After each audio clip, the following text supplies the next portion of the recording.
अस्सलाम वालेकुम, मैं हूं शाहजेब खानजादा। चीफ जस्टिस के इख्तियारात से मुताल्लिक आज कौमी असम्बली में अहम कानून तरामीम के साथ मंजूर कर लिया गया है, जिसमें न सिर्फ बेंचेस की तश्कील का मामला बल्कि सू मोटो इख्तियारात से मुताल्लिक भी अहम कानून साजी शामिल है। सिर्फ यही नहीं, सू मोटो इख्तियारात और इसके तहत खुसूसी बेंचेस बनाने से मुताल्लिक आज जस्टिस काजी फाइज ईसा और जस्टिस अमीनुद्दीन खान का भी अहम फैसला सामने आया है, जिसमें कहा गया है कि जब तक सू मोटो के तरीक़ाकार से मुताल्लिक रूल्स नहीं बन जाते उस वक्त तक आर्टिकल 184(3) के तहत होने वाले तमाम मुकदमात की समाअत मुलतवी की जाए। यानी इस वक्त चीफ जस्टिस के तनहा इख्तियारात से मुताल्लिक न सिर्फ पार्लियामेंट से दबाव सामने आ रहा है, कानून साजी सामने आ रही है, बल्कि अदलिया के अंदर से भी आवाज़ें उठ रही हैं और फैसले सामने आ रहे हैं।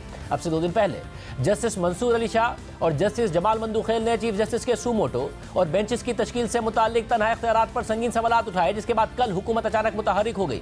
पहले वजीर आजम ने कौमी असम्बली से खिताब करते हुए इन मामलात पर कानून साजी की बात की।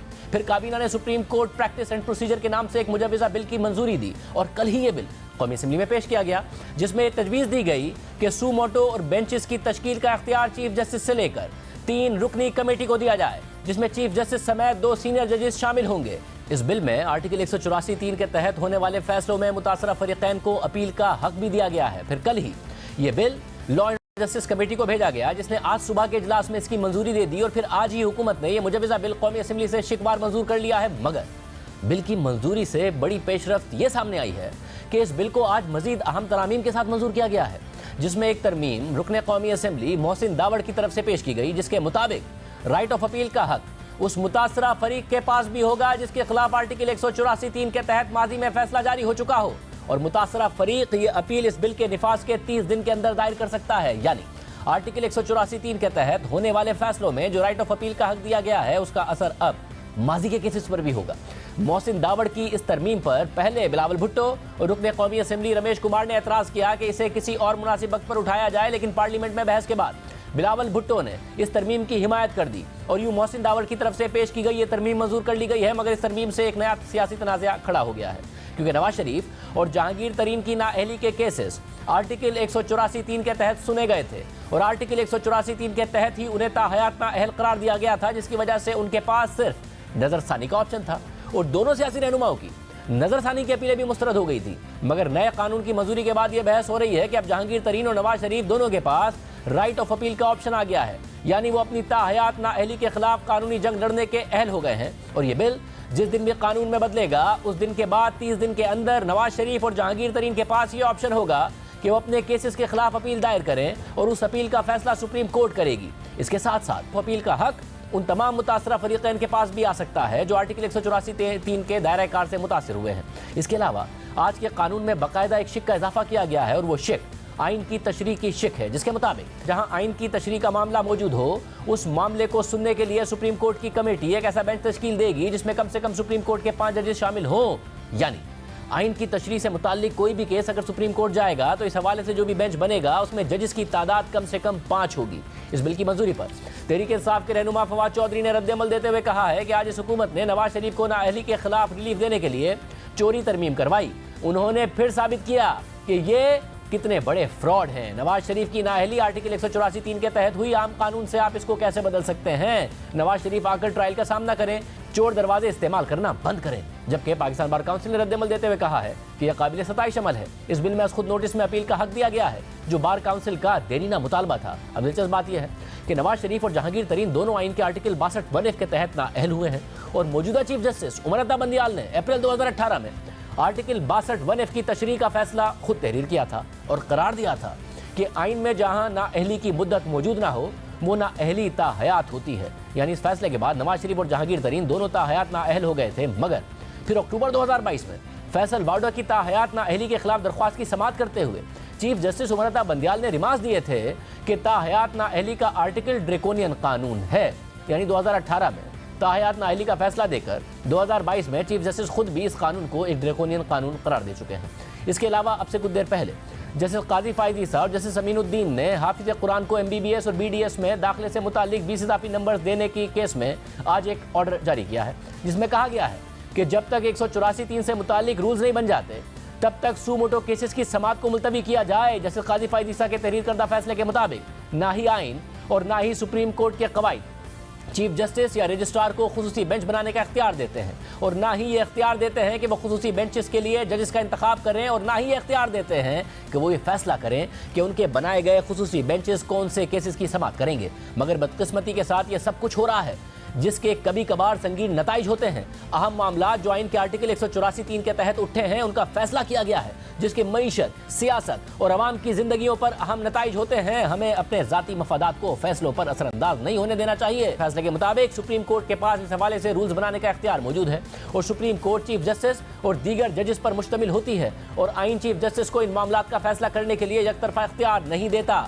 और इंतहाई एहतराम के साथ चीफ जस्टिस की अपनी दानाई आइन की दानाई का मुतबादिल नहीं हो सकती। इसलिए अवाम के मफाद में यह बेहतर होगा कि आर्टिकल 184(3) के तहत चलने वाले तमाम केसेस की समाअत को उस वक्त तक मुलतवी किया जाए जब तक उठाए गए मामलात पर पहले सुप्रीम कोर्ट रूल्स नहीं बना लेती। इसके अलावा फैसले में पेमरा के ऑर्डर पर भी बरहमी का इज़हार किया गया है, जिसमें पेमरा ने तमाम टीवी चैनल्स को रियासती इदारों के खिलाफ और जजेस के कंडक्ट के खिलाफ किसी भी किस्म का मवाद नशर करने से रोक रखा था। मगर आज अदालती फैसले में कहा गया है कि अगर जजेस के कंडक्ट पर जायज़ तनकीद को रोका गया तो ना ही इसका फ़ायदा अदलिया को होगा और ना ही अवाम को होगा। अब 3 रुकनी बेंच में से ये फैसला जस्टिस काजी फायदीसा और जस्टिस अमीनुद्दीन खान ने जारी किया है, जबकि जस्टिस शाहिद वहीद ने इस फैसले से इख्तिलाफ करते हुए लिखा है कि इस फैसले में जो पॉइंट्स उठाए गए हैं वो केस का मौजू ही नहीं है। मैं इससे इत्तफाक नहीं करता और इस हवाले से अपना इख्तिलाफी नोट दूंगा। दूसरी जानिब पंजाब और खैबर पख्तूनख्वा में इंतखाबात कराने से मुतालिक सुप्रीम कोर्ट में आज भी अहम समाअत हुई है। आज भी जजेस के अहम रिमार्क्स सामने आए हैं, बेंच के अराकीन ने अहम सवालात उठाए हैं, और आखिर में चीफ जस्टिस ने सियासी दर्जा हरारत कम करने के लिए सियासी जमातों से यकीन दहानी मांगी है। गुज़िश्ता रोज़ जस्टिस जमाल बंदूखेल के रिमार्क्स से जो इबाहम पैदा हुआ था, आज समाअत के शुरू में ही उन्होंने खुद इस पर बात की और एक बार फिर वाज़ेह किया कि आज खुद नोटिस केस का फैसला 4-3 का है, 3-2 का नहीं है। आज समाअत के आगाज़ में जैसे जमाल बंदूखेल ने कहा कि कल मेरे रिमार्क्स पर बहुत ज़्यादा कन्फ्यूजन हुई है, मैं अपने रिमार्क्स की वजाहत करना चाहता हूँ, मैं अपने तफसीली ऑर्डर पर कायम हूँ। फैसले का एक हिस्सा इंतजामी इख्तियारात के रूल्स से मुताल्लिक है। चीफ जस्टिस को कहेंगे कि रूल्स देखने के लिए जजेस की कमेटी बनाई जाए, जजेस की कमेटी इंतजामी इख्तियारात के रूल्स को देखे। गुज़िश्ता रोज़ के रिमार्क्स फैसले के इंतजामी हिस्से की हद तक थे। फैसले के दूसरे हिस्से में हम 4 जजेस ने आज खुद नोटिस और दरख्वास्तें मुस्तरद की हैं। 4 जजेस का फैसला ही ऑर्डर ऑफ द कोर्ट है। ये order of the court chief justice ने जारी ही नहीं किया। जब फैसला ही नहीं था तो सदर ने इलेक्शन की तारीख कैसे दे दी? इलेक्शन कमीशन ने कैसे इलेक्शन शेड्यूल जारी कर दिया? आज अदालत के रिकॉर्ड की फाइल मंगवा लें, इसमें ऑर्डर ऑफ द कोर्ट नहीं है। ऑर्डर ऑफ द कोर्ट पर तमाम जजेस साइन करते हैं। इस मौके पर हुकूमती इत्तेहाद के वकील फारूक नाइक ने 1 मार्च के फैसले की वजाहत के लिए फुल कोर्ट बनाने की इस्तदा कर दी और कहा कि इंसाफ के तकाज़ों के लिए ज़रूरी है कि यह फैसला हो कि फैसला 4-3 का था या 3-2 का था। केस की समाअत के लिए फुल कोर्ट तश्कील दिया जाए। ये केस सुनने से पहले इस बात का फैसला होना चाहिए कि फैसला 4-3 का है। पहले दायरा इख्तियार के मामले पर फैसला करें। इस पर चीफ जस्टिस ने फारूक नाइक को हिदायत की कि अपनी दरख्वास्त तहरीरी तौर पर जमा कराएं। अदालत के माहौल को ख़राब ना किया जाए, पुरसुकून रहे, पुरजोश ना हो। इस मुद्दे पर फैसला तब करेंगे जब दरख्वास्त सामने हो। इलेक्शन कमीशन के वकील सजील सवाती रोस्टम पर आए तो ऐसा मौका आ गया कि खुली अदालत में सुप्रीम कोर्ट के जजेस एक दूसरे को जवाब देना शुरू हो गए और फिर चीफ जस्टिस ने मुदाखलत की। जस्टिस जमाल बंदूखेल ने इलेक्शन कमीशन के वकील से सवाल किया कि पहले इलेक्शन कमीशन ये बताए कि उन्होंने शेड्यूल जारी कैसे किया। इलेक्शन कमीशन के पास जब ऑर्डर ऑफ द कोर्ट आया ही नहीं तो उसने अमल कैसे किया? सुप्रीम कोर्ट का हुक्म वो होता है जो ऑर्डर ऑफ द कोर्ट हो, वो जारी नहीं हुआ। क्या आपने अदालत का मुख्तसर हुक्मनामा देखा था? इलेक्शन कमीशन के वकील ने जवाब में कहा कि मुमकिन है फैसला समझने में हमसे गलती हुई हो। जस्टिस मुनीब अख्तर ने इस पर रिमार्क्स दिए कि क्या मुख्तसर हुक्मनामे में लिखा है कि फैसला 4-3 का है? 1 मार्च के फैसले में कहीं दर्ज नहीं कि फैसला 4-3 का है। इख्तिलाफ राय जज का हक है, लेकिन जजेस की अकलियत किसी कानून के तहत खुद को अक्सरियत में होने का दावा नहीं कर सकती। खुली अदालत में 5 जजेस ने मुकदमा सुना और फैसला देकर दस्तखत भी किए। इस पर जस्टिस जमाल बंदूखेल ने जवाबी रिमार्क्स में कहा कि मुख्तसर हुक्मनामे में लिखा है कि इख्तिलाफी नोट लिखे गए हैं। इख्तिलाफी नोट में वाज़ेह लिखा है कि जस्टिस याया आफरीदी और जस्टिस अतर मिनल्लाह के फैसले से मुत्तफिक हैं। क्या जस्टिस याया आफरीदी और जस्टिस अतर मिनल्लाह के फैसले हवा में तहलील हो गए? इस मरहले पर चीफ जस्टिस ने मुदाखलत की और कहा कि जो मामला हमारे चैम्बर्स का है उसे वहां ही रहने दें। अटॉर्नी जनरल इस नुक्ते पर अपने दलाइल देंगे। जैसे जमाल बंदूखेल ने इलेक्शन कमीशन के वकील से सवाल किया कि तफसीली फैसले के बाद इलेक्शन कमीशन का क्या मौक़िफ़ है, तो वकील ने जवाब दिया कि 4-3 के फैसले पर इलेक्शन कमीशन से हिदायत नहीं ली है। समाअत के दौरान जैसे जमाल बंदूखेल ने एक बार फिर अदालती हुक्म का जिक्र करते हुए सवाल किया कि जिस अदालती हुक्म पर तमाम जजेस के दस्तखत हैं वो कहाँ है? सुबह से पूछ रहा हूँ कोई भी अदालती हुक्म सामने नहीं ला रहा है। इलेक्शन कमीशन के वकील ने कहा कि इलेक्शन कमीशन की समझ के मुताबिक फैसला 3-2 का था। इसके बाद चीफ जस्टिस उमर अता बंदयाल ने रिमार्क्स दिए कि अदालत का मकसद सियासी निज़ाम को चलते रहने देना है। एक मसला सियासी दर्जा हरारत का है। अली जफर और अटॉर्नी जनरल को सियासी दर्जा हरारत कम करने पर हिदायत लेकर आगाह करने का कहा था। सियासी दर्जा हरारत और तलखी कम होने तक इंतखाबात पुरअमन नहीं हो सकेंगे। हिदायत के बावजूद किसी फरीक ने सियासी दर्जा हरारत कम करने की यकीन दहानी नहीं कराई। तहरीक इंसाफ के वकील अली जफर ने कहा, अदालत को मुकम्मल यकीन दहानी करवाने के लिए तैयार हैं। तो चीफ जस्टिस ने अली जफर से सवाल किया कि यकीन दहानी किसकी तरफ से है, नाम बताएं। तो अली जफर ने जवाब दिया कि चेयरमैन PTI की जानिब से तहरीरी यकीन दहानी करवाएंगे। चीफ जस्टिस ने रिमार्क्स दिए कि हुकूमत की जब बारी आएगी तो उनसे भी इस हवाले से बात करेंगे। इसके बाद एक बार फिर इलेक्शन कमीशन के वकील ने दलाइल देना शुरू किए। तो जस्टिस मुनीब अख्तर ने सवाल किया कि इलेक्शन कमीशन अपनी जिम्मेदारी से कैसे भाग सकता है। इंतखाबी शेड्यूल पर अमल शुरू हो गया था। अगर कोई मुश्किल थी तो अदालत आ जाते। इलेक्शन कमीशन वजाहत करे कि इलेक्शन 6 माह आगे क्यों कर दिए। क्या इंतखाबात में 6 माह की ताखीर आईनी मुद्दत की खिलाफ वर्जी नहीं है। इलेक्शन कमीशन के वकील ने जवाब दिया कि तारीख मुकर्रर हो जाए तो उसे बढ़ाने का इख्तियार इलेक्शन कमीशन का है। सिर्फ पोलिंग का दिन नहीं, पूरा इलेक्शन प्रोग्राम मौखर किया है। इलेक्शन कमीशन ठोस वजूहात पर इलेक्शन प्रोग्राम वापस ले सकता है। जस्टिस एजाजुल एहसन ने इस पर रिमार्क्स दिए, इलेक्शन कमीशन इंतखाबी प्रोग्राम तब्दील कर सकता है, तारीख नहीं तब्दील कर सकता। गवर्नर और सदर की दी गई तारीख इलेक्शन कमीशन कैसे तब्दील कर सकता है। आइन में वाज़ेह है कि इंतखाबात की तारीख कौन देगा। क्या इलेक्शन एक्ट का सेक्शन 58 आइन से बालातर है। चीफ जस्टिस ने रिमार्क्स देते हुए कहा कि इलेक्शन कमीशन को सुप्रीम कोर्ट से रुजू करके कायल करना चाहिए था। आप आज ही अदालत को कायल कर लें। 8 अक्टूबर की जगह इंतखाबात की तारीख 8 सितंबर या 8 अगस्त क्यों नहीं हो सकती थी। इलेक्शन शेड्यूल की बजाय इलेक्शन कमीशन ने 8 अक्टूबर का झंडा लहरा दिया है। आप चाहते हैं कि अदालत 8 अक्टूबर की तारीख पर मोहर लगा दे। इलेक्शन कमीशन के वकील ने कहा कि अदालत इलेक्शन कमीशन का हुक्म गैर आईनी और बदनीयती पर मबनी होने पर ही करदम करार दे सकती है। इस पर जस्टिस जमाल मंदुखेल ने सवाल किया कि क्या बदनीयती का नुक्ता दरख्वास्त गुजार ने उठाया है। तो इलेक्शन कमीशन के वकील ने जवाब दिया कि दरख्वास्त में बदनीयती का नुक्ता नहीं उठाया गया है। जस्टिस मुनीब अख्तर ने इस पर सवाल किया कि अगर तमाम असेंबलियां तहलील हो जाएं तो क्या इलेक्शन कमीशन इंतखाबात से माजूरी जाहिर कर सकता है। जिसे जमाल मंदुखेल ने इस पर रिमार्क्स दिए कि इलेक्शन कमीशन हुकूमत पर इन्हिसार करता है। हुकूमत ने बताना है कि वो मदद करने की पोजीशन में है या नहीं। अगर इलेक्शन कमीशन हालात से 10 साल मुतमईन ना हो तो क्या अदालत इलेक्शन करवाने का कह सकती है। इस पर इलेक्शन कमीशन के वकील ने कहा कि इलेक्शन कमीशन हकीकत पर मबनी फैसला करेगा।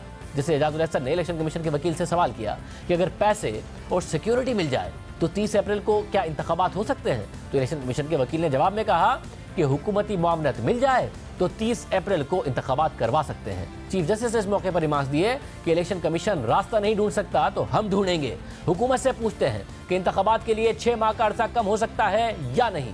इसके बाद सुप्रीम कोर्ट ने हुकूमत और तहरीक इंसाफ से सियासी दर्जा हरारत कम करने की यकीन दहानी मांग ली। चीफ जस्टिस ने रिमार्क्स देते हुए कहा कि सियासी कुव्वतों के दरमियान तनाव से दीगर रियासती इदारे मुतासिर हो रहे हैं। अवाम में इदारों के बारे में बातें की जाती हैं। इदारे बोल नहीं सकते, इसलिए तहम्मुल से सुनते हैं। शफाफ इलेक्शन के लिए सियासी दर्जा हरारत कम करने का कहा। फेयर प्ले हो तो स्पोर्ट्समैन सामने आते हैं, जंगजू नहीं। मसला किसी की पुख्तगी का नहीं, दोनों जानिब गुस्सा है। गुस्से को कंट्रोल करने की जरूरत है। हुकूमत की जानिब से कौन यकीन दहानी करवाएगा ये बताएं।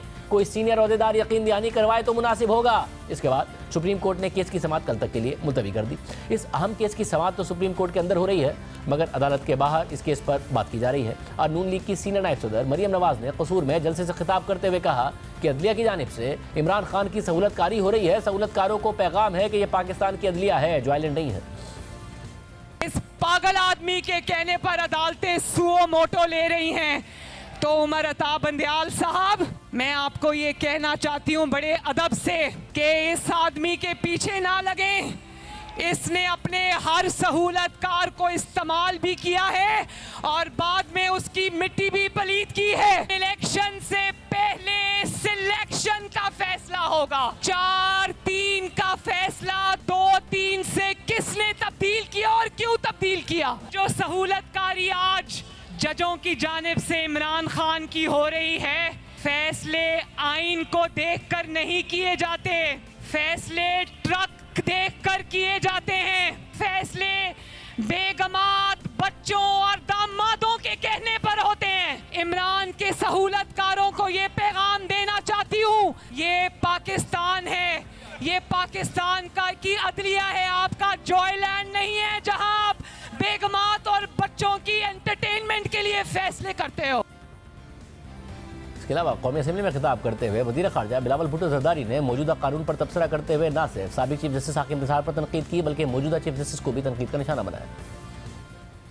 हमारा सुप्रीम कोर्ट ने आईन तोड़वाया, ये कभी कहीं होता है? रूल्स ऑफ प्रोसीजर कानून के मुताबिक चीफ जस्टिस के पास कहां पावर है कि वो डैम फंड बना दे? कौन सा आईन, कौन सा कानून के मुताबिक कि वो पूरा मुल्क में सियासी कैंपेन करे, वो फाइनेंशियल कैंपेन, वो पैसा जमा करे? Chief justice Pakistan. हम अगर गलत सेक्रेटरी को कोई काम कह दे, वो काम पाकिस्तान के अवाम का भला के लिए भले हो, हम तो जेल जाएंगे। और ये लोग फिरौन की तरह बैठते हैं, अपनी मर्जी की आईन, अपनी मर्जी की मुल्क। किसी ने पंजाब हुकूमत का तख्ता हिज़्ब ऑपोजिशन को दिलवाना है तो वो आईन को अपने फैसले में तोड़ते हैं, अपने आप को चीफ जस्टिस कहलवाते हैं, फैसले जब लिखते हैं तो आईन तोड़ते हैं। जो डिक्टेटोरियल अप्रोच होता है, चीफ जस्टिस की मर्जी कानून क्या है, चीफ जस्टिस की मर्जी आईन का क्या है, ये रवायत हम तोड़ने जा रहे हैं। तहरीक इंसाफ के रहनुमा असद उमर ने आज चीफ जस्टिस की जानिब से यकीन दहानी मांगे जाने पर कहा है कि इमरान खान सियासी जमातों के साथ मुज़ाकरात और आगे बढ़ने के लिए अंडरटेकिंग देने को तैयार है।